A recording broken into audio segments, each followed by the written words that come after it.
오늘도 한 장의 지식으로 여러분을 찾아온 인생 지식 한 장입니다. 오늘 치킨 먹고 싶으신 분? 잠깐 지금 치킨 생각나지 않으셨나요? 아마 이 영상을 끝까지 보고 나면 더 심하게 당기실 겁니다. 미리 말씀드립니다. 그건 여러분의 의지 문제가 아니라 뇌과학 문제입니다. 오늘은 우리가 매일 먹고 당기고 또 먹는 치킨에 대해 역사부터 뇌과학까지 한 장으로 정리해드립니다. 참고로 한국 성인 한 명이 1년에 먹는 닭고기는 약 15kg입니다. 닭 한 마리가 약 900g이라 치면 한 사람이 1년에 17마리 가까이 먹는 셈입니다. 치킨을 정말 좋아하는 나라답습니다. 닭은 어디서 왔을까? 치킨 이야기를 하려면 먼저 닭부터 시작해야 합니다. 지금 전 세계에 살아있는 닭은 약 277억 마리입니다. 인류 전체 인구의 약 3배에 달하는 숫자입니다. 어떻게 닭은 지구에서 가장 많은 새가 됐을까요? 닭의 조상은 적색야게라는 야생조류입니다. 지금의 베트남, 태국, 미얀마 같은 동남아시아 밀림에 살던 새였는데 연구에 따르면 약 6천년에서 8천년 전 인류에 의해 처음 가축화된 것으로 추정됩니다. 흥미로운 건 초기에 닭은 고기나 달걀을 얻기 위해 키운 것이 아니었다는 겁니다. 고대 사회에서 닭은 태양 숭배 의식에 쓰이거나 투기용, 즉 닭싸움을 위해 키워졌습니다. 무덤의 주인과 함께 부장될 만큼 신성한 동물로 여겨지기도 했습니다. 식용닭이 본격적으로 퍼진 것은 훨씬 이후의 일입니다. 동남아시아에서 시작된 닭은 이후 중동, 이집트, 유럽을 거쳐 스페인 탐험가들의 배에 실려 아메리카 대륙까지 퍼져나갔습니다. 한국에도 약 2000년 전부터 닭의 기록이 등장합니다. 선조들은 닭을 덕을 지닌 날짐승이라 하여 한자로 덕금이라 불렀습니다. 한국에서 치킨이 탄생한 과정? 그렇다면 오늘날 우리가 아는 치킨, 바삭하게 튀긴 그 치킨은 언제부터 시작됐을까요? 한국에서 튀긴 닭의 역사는 생각보다 깁니다. 조선 후기학자 이규경의 백과사전에는 참기름에 통닭을 튀기는 방법이 소개되어 있고 고문원에는 밀가루와 간장, 참기름을 섞은 옷을 입혀 기름에 굽듯이 지져낸 닭을 포개라고 부른다는 기록도 있습니다. 물론 오늘날의 치킨과는 거리가 있습니다. 현대적 의미의 치킨이 처음 등장한 건 1961년입니다. 서울 명동에 문을 연 명동영양센터가 전기구이 통닭을 팔기 시작하면서 지금 치킨의 원형이 탄생합니다. 당시 닭은 귀한 식재료였습니다. 씨암탉 잡아 사위 대접한다는 말이 있을 정도였으니까요. 그래서 가게 이름에 아예 영양을 붙였을 정도로 닭은 보양식 취급을 받던 시절이었습니다. 본격적인 변화는 1971년에 일어납니다. 동방유량이 식물성 기름 해표 식용유를 대량 생산하기 시작하면서 기름이 귀한 재료에서 흔한 재료로 바뀝니다. 이것이 결정적이었습니다. 기름이 풍족해지자 전기구이 대신 기름에 푹 튀기는 방식이 자리를 잡기 시작했고 1977년 신세계백화점 지하에 문을 연 림스치킨이 닭을 조각내서 튀기는 지금의 프라이드 치킨 형식을 처음 선보였습니다. 이것이 한국 최초의 치킨 프랜차이즈입니다. 이후 1982년 프로야구 출범, 1986년 아시안게임, 1988년 서울올림픽을 거치며 스포츠 관람 문화와 치킨이 본격적으로 결합하기 시작했습니다. 사람들은 경기를 보며 치킨을 시켰고 치킨은 스포츠 응원의 필수 음식이 됐습니다. 여기에 결정적인 한 방이 더해집니다. 바로 배달입니다. 치킨은 전화 한 통이면 집 앞까지 오는 최초의 배달 음식 중 하나였습니다. 1997년 외환위기 이후 실직자들이 치킨집 창업에 몰리면서 전국의 치킨집이 폭발적으로 늘었고 이후 배달앱의 등장으로 치킨 배달은 한국의 일상 그 자체가 됐습니다. 1980년대 중반에는 프라이드 치킨에 고추장 베이스 소스를 입힌 양념치킨이 탄생했습니다.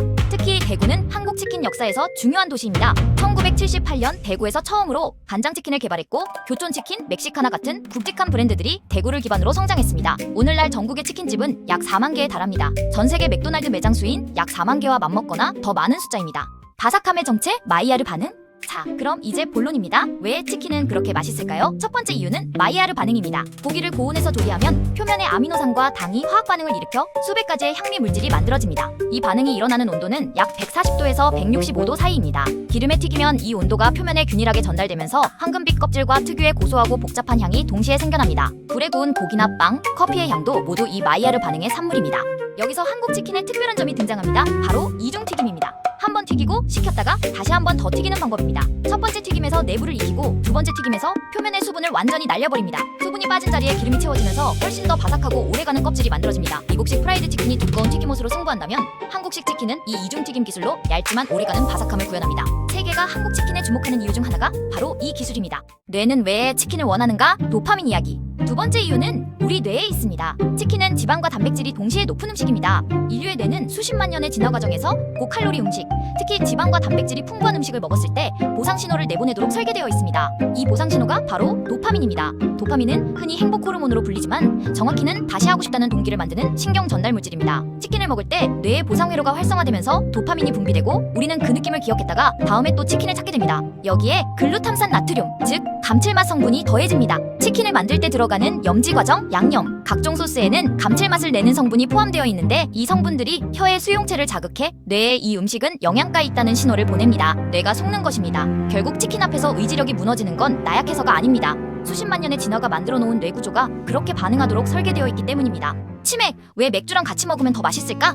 치킨만 해도 이미 충분히 맛있는데 여기에 맥주가 들어오면 이야기가 달라집니다. 치맥은 단순한 조합이 아닙니다. 맥주의 탄산이 입안에 남아있는 기름기를 물리적으로 씻어내줍니다. 맥주의 쓴맛 성분인 호비 느끼함을 중화시키는 역할도 합니다. 게다가 한국 맥주는 라거, 특히 드라이 라거 계열이 주류인데 이 맥주는 향이 강하지 않아 치킨 고유의 맛을 방해하지 않습니다. 에일 계열처럼 향이 진한 맥주였다면 치맥 문화가 이렇게까지 발전하지 못했을 수도 있습니다. 치맥은 2021년 옥스퍼드 영어사전에 한국식 프라이드 치킨과 맥주를 함께 즐기는 것이라는 정의로 정식 등재됐습니다. 그 계기 중 하나가 2013년에서 2014년 사이 큰 인기를 끌었던 드라마별에서 온 그대입니다. 극중 주인공이 눈 오는 밤 치맥을 즐기는 장면이 중국에서 폭발적인 반응을 얻으면서 당시 조류 인플루엔자가 유행 중이었음에도 불구하고 중국에서 치맥 열풍이 불었다는 기록이 남아있습니다. 실제로 한 조사에서 국내 거주 외국인 유학생의 32%가 가장 인상 깊은 한국 음식 문화로 치맥을 꼽았습니다. 치킨과 맥주, 이 조합은 이제 한국을 대표하는 문화 그 자체가 됐습니다. 치킨에 대한 작은 상식들. 자, 이제 오늘의 마지막 코너입니다. 치킨과 닭에 얽힌 잘 몰랐던 사실들을 몇 가지 더 전해드리겠습니다. 참고로 한국 성인 한 명이 1년에 먹는 닭고기는 약 15kg입니다. 닭 한 마리가 약 900g이라 치면 한 사람이 1년에 17마리 가까이 먹는 셈입니다. 치킨을 정말 좋아하는 나라답습니다. 하나, 치킨무가 빨간 치킨과 함께 나오기 시작한 이유가 있습니다. 양념치킨이 처음 등장한 1980년대 빨간 소스의 매운맛과 기름기를 중화하기 위해 새콤달콤한 무를 같이 내기 시작한 것이 정착된 겁니다. 치킨무는 치킨의 맛을 더해주는 부속품이 아니라 과학적으로 입맛을 초기화해주는 역할을 합니다. 둘, 닭갈비는 우리가 아는 소나 돼지의 갈비 부위가 아닙니다. 닭갈비라는 이름은 소갈비처럼 양념을 발라 구운 방식이 비슷하다 해서 붙은 이름입니다. 실제 부위는 닭다리살과 허벅지살 부분입니다. 셋, 닭은 원래 잘 날 수 있었습니다. 닭의 조상인 적생약에는 지금도 수백 미터를 날 수 있는 새입니다. 오늘날 닭이 날지 못하는 건 인간이 수천 년에 걸쳐 살을 최대한 찌우는 방향으로 개량한 결과입니다. 고기를 많이 얻으려고 키운 것이 날개를 쓸모없게 만든 겁니다. 넷, 전 세계에서 인류가 1년에 소비하는 닭은 약 750억 마리 이상입니다. 돼지와 소를 합친 것보다 압도적으로 많은 숫자입니다. 닭이 이렇게 많이 소비되는 이유는 사료 대비 고기 생산 효율이 가장 높고 좁은 공간에서도 빠르게 자라기 때문입니다. 다섯, 프라이드 치킨은 원래 미국 남부 흑인 문화에서 시작됐습니다.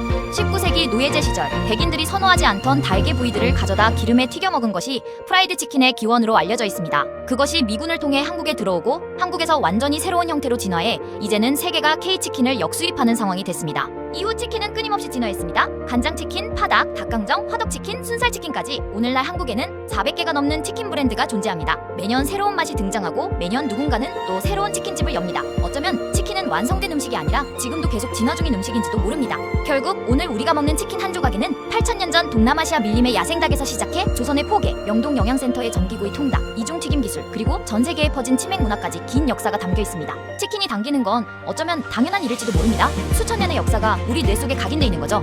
지금까지 인생지식 한 장이었습니다. 오늘 영상이 흥미로우셨다면 구독과 좋아요, 알림 설정으로 다음 한 장도 함께 해주세요.